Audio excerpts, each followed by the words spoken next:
Hello everyone, this is Mamta Kesri and welcome back to your own channel English with Mamta Kesri। तो friends कैसे हैं आप सभी। I hope आप सभी ठीक होंगे और आप सबकी पढ़ाई अच्छे ढंग से चल रही हो। तो आज के सेशन में हम यूपी टीजीटी पीजीटी इंग्लिश के कुछ इंपॉर्टेंट एमसीक्यूज सॉल्व करेंगे। तो पहले आप वीडियो को पॉज करके उसे खुद से सॉल्व करने की कोशिश करें, फिर उसके बाद आप राइट आंसर देखें। ठीक है, इससे अंदाजा लगेगा कि आपके कितने क्वेश्चन सही हो रहे हैं। So let's start. First question देखेंगे, the dictionary meaning of a word is called. Okay, यहाँ पे चार ऑप्शन दिए गए हैं कि किसी वर्ड का जो डिक्शनरी मीनिंग होता है उसे हम क्या बोलते हैं। ऑप्शन नंबर ए है annotation, option number B connotation, option number D denotation and option number D है डिग्रेशन। ओके, तो करेक्ट ऑप्शन हो जाएगा आपका option number C denotation. Okay, the dictionary meaning of a word is called. किसी भी शब्द का जो डिक्शनरी मीनिंग होता है उसे हम बोलते हैं डिनोटेशन। ओके, नेक्स्ट देखेंगे question number 2, ellipsis refers to dash. Okay, option number A है omission of words, option number B addition of words, option number C mixing of words and option number D none of this, none of the above. Ellipsis refers, ellipsis का मतलब क्या होता है।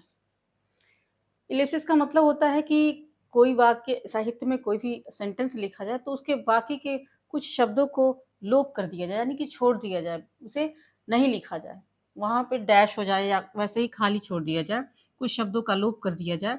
तो यहाँ पे आपका करेक्ट ऑप्शन होगा option number A omission of words. Literature में ऐसा अक्सर देखने में आता है कि जानबूझ करके भावनाओं को व्यक्त करने के लिए जानबूझ करके कुछ शब्दों को छोड़ दिया जाता है और वहाँ डैश डैश डैश कर दिया जाता है, जबकि भाव जो पढ़ने वाला व्यक्ति होता है, जो उसे पढ़ता है, उसका भाव अपने आप ही समझ जाता है, बिना लिखे ही उसको समझ जाता है। तो कुछ शब्दों को इसमें से हटा दिया जाता है, तो ओमिशन ऑफ वर्ड उसको बोलेंगे इलिप्सिस। नेक्स्ट देखेंगे question number 3, using softer sounding words to avoid bluntness. Option number A है यूफेमिज्म, ऑप्शन नंबर बी है euphuism, option number C assonance and option number D resonance. यहाँ देखेंगे using softer sounding words to avoid bluntness. ठीक है, भद्दापन को खत्म करने के लिए या फिर हार्श वर्ड यूज न करके किसी बात को हम सॉफ्टर यानी कि कोमलता से अच्छे तरीके से कह दें कि सुनने वाले को भी बुरा न लगे। यानी कि किसी बात को, कड़वी बात भी है तो उसको हम अच्छे तरह से बोलें, यानी कि सॉफ्टर वर्ड यूज करके बोले, सॉफ्ट साउंड से बोलें, उसे हम क्या बोलते हैं। तो आपका करेक्ट ऑप्शन हो जाएगा ऑप्शन नंबर ए यूफेमिज्म। ओके, जैसे किसी के एक एग्जाम्पल ले सकते हैं, यदि कोई मर गया है तो हम डायरेक्ट ये ना कह के कि वो मर गया है, ये डायरेक्ट हार्श वर्ड हो जा रहा है, इसे ये ना करके हम बोल देते हैं वह गुजर गया है। ठीक है, तो हार्श वर्ड को भी कोमल तरीके से बोला जा सकता है, ऐसे वर्ड को कहते हैं इफेमिज्म, इस टर्म को हम बोलते हैं इफेमिज्म। ओके, क्वेश्चन नंबर 4 देखेंगे, the 7 line stanza used by medieval poets. ठीक है, मध्यकाल के जो पोएट्स हुए हैं उनके द्वारा यूज किया गया जो 7 लाइन स्टैंजा होता है उसे क्या बोलते हैं। ऑप्शन नंबर ए है terza rima, option number B rhyme royal, option number C tetrameter and option number D internal rhyme. Okay, तो चलिए देखते हैं, करेक्ट ऑप्शन होगा आपका option number B rhyme royal. Okay, the 7 line stanza used by medieval poet, correct option होगा rhyme royal. Next देखेंगे question number 5, in literature point of view refers to. Literature में point of view से क्या मतलब होता है, point of view का क्या मतलब होता है। आप नॉर्मली पॉइंट ऑफ व्यू का मतलब कुछ और ले सकते हैं, लेकिन यहाँ लिटरेचर में पूछा गया है पॉइंट ऑफ व्यू मतलब क्या होता है। ऑप्शन नंबर ए है who the main character is, option number B when and where the story takes place, option number C who is telling the story and option number D the obstacle the main character must overcome. तो यहाँ आपका correct option होगा who is telling the story, कौन कहानी को बता रहा है, उसे ही कहते हैं point of view. I hope ये क्वेश्चन आपको समझ में आए होंगे, और इसके बाद और भी क्वेश्चन देखेंगे और इसका भी आप स्क्रीनशॉट ले सकते हैं, इसके बाद कुछ और क्वेश्चन हम देखेंगे। ओके फ्रेंड, तो इसका स्क्रीनशॉट ले लीजिए।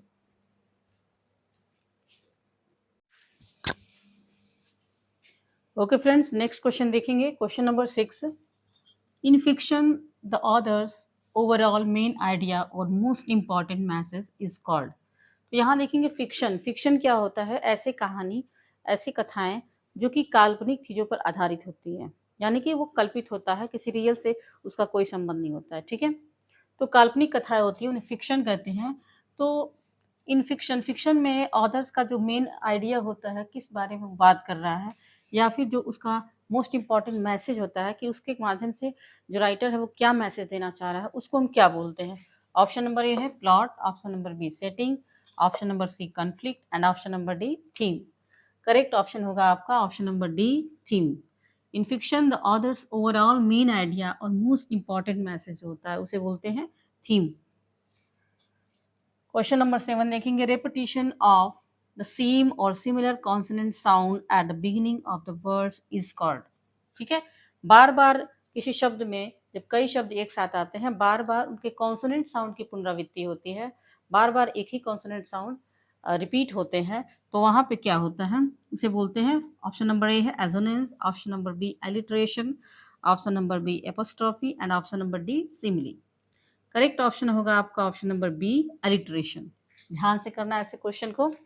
रिपीटिशन ऑफ द सेम और सिमिलर कॉन्सोनेंट साउंड, जब कॉन्सोनेंट साउंड का बार बार रिपीटिशन होता है at the beginning of the words, यानी कि तो शब्दों के शुरुआत में ही रिपीटिशन होता है, हर शब्द का पहला लेटर जो होगा या पहला साउंड होगा वो सेम होगा, रिपीट होगा, तो वहाँ पे होगा आपका एलिट्रेशन।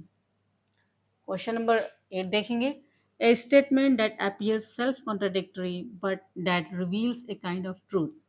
एक ऐसा स्टेटमेंट, एक ऐसा कथन जो कि देखने से ऐसा लगता है कि वो सेल्फ कॉन्ट्राडिक्टरी है, यानी कि एक दूसरे का खंडन करती है, एक दूसरे का बिल्कुल विपरीत है, लेकिन वो एक तरह का एक काइंड ऑफ ट्रूथ, एक तरह का सच्चाई व्यक्त करता है, एक तरह का सच्चाई प्रकट करता है। तो ऐसे स्टेटमेंट को हम क्या बोलते हैं? ऑप्शन नंबर ए है आयरनी, ऑप्शन नंबर बी है पैराडॉक्स, ऑप्शन नंबर सी है ऑनमेट्रोपिया, ऑप्शन नंबर डी है सिमिली। तो करेक्ट ऑप्शन हो जाएगा आपका option number B paradox. Okay, इसे देखेंगे, a statement that appears self contradictory but that reveals a kind of truth। एक ऐसा स्टेटमेंट जो देखने से ऐसा प्रतीत होता है जो एक दूसरे का बिल्कुल उल्टा हो, सेल्फ कॉन्ट्राडिक्टरी हो, एक दूसरे का खंडन करता हो, लेकिन वो एक तरह का सच्चाई व्यक्त करता हो। जैसे एक एग्जाम्पल लेते हैं, आई एम नोबडी, मैं कोई नहीं हूँ। ठीक है, तो पहले तो कहा जा रहा है आई एम, मैं हूँ, उसके बाद नोबडी कहा जा रहा है, तो यानी कि देखने से ऐसा लगता है कि जो दोनों ही सेंटेंस का पार्ट है वो एक दूसरे का बिल्कुल विपरीत है, लेकिन एक तरह की सच्चाई व्यक्त कर रहा है। तो ऐसे कथन को हम बोलते हैं पैराडॉक्स। क्वेश्चन नंबर 9 देखेंगे, a statement that says less than what is meant. एक ऐसा कथन जो ये बताता है जो उसका वास्तविक मतलब होता है उससे बहुत कम चीज उसको आंकता है, यानी कि बहुत कम बताता है, उसे बढ़ा चढ़ा कर नहीं बल्कि बहुत कम, उससे बहुत लेस करके दिखाता है। ऐसी चीज़ों को हम क्या बोलते हैं? ऑप्शन नंबर ए है ambiguity, option number B oxymoron, option number C understatement and option number D है लाइटवर्ड्स। आपका करेक्ट ऑप्शन होगा option number C understatement. A statement that says less than what is meant, यानी कि जो उसका वास्तविक मतलब होता है उससे उसे कम आंक करके, कम करके दिखाया जाता है, उसे बोलते हैं अंडर स्टेटमेंट। तो ये रहे 9 क्वेश्चन, इसको आप सॉल्व करेंगे। और ऐसे ही जो भी आपके पास प्रैक्टिस सेट है, आपको एग्ज़ाम डेट भले ही नहीं आ रहा, लेकिन आप रेगुलरिटी बना के रखिए और निश्चित रूप से अच्छा प्रदर्शन आप एग्ज़ाम में करेंगे। और साथ ही साथ ये भी कहना चाहूँगी कि बिहार टीचर की भी वैकेंसी आई हुई है, तो आप लोग उसको भी अप्लाई कर सकते हैं। उसका सिलेबस देख लीजिए, हो सकता है एक वीडियो इस पे भी मैं बना दूँ कि बिहार टीजीटी जो है उसका क्या-क्या सिलेबस है। ठीक है? अच्छी खासी मात्रा में वैकेंसी आई हुई है, तो अभी फ़िलहाल होशियारी इसी में है कि जहाँ भी वैकेंसी निकल रही है आप उसको अप्लाई कीजिए, उसका सिलेबस देखिए और बिल्कुल लगे रहिए, कहीं न कहीं आपको एक सीट पाना है, सेलेक्ट होकर के दिखाना है। ओके फ्रेंड्स, तो मिलते हैं नेक्स्ट वीडियो में, तब तक के लिए थैंक्स फॉर वॉचिंग।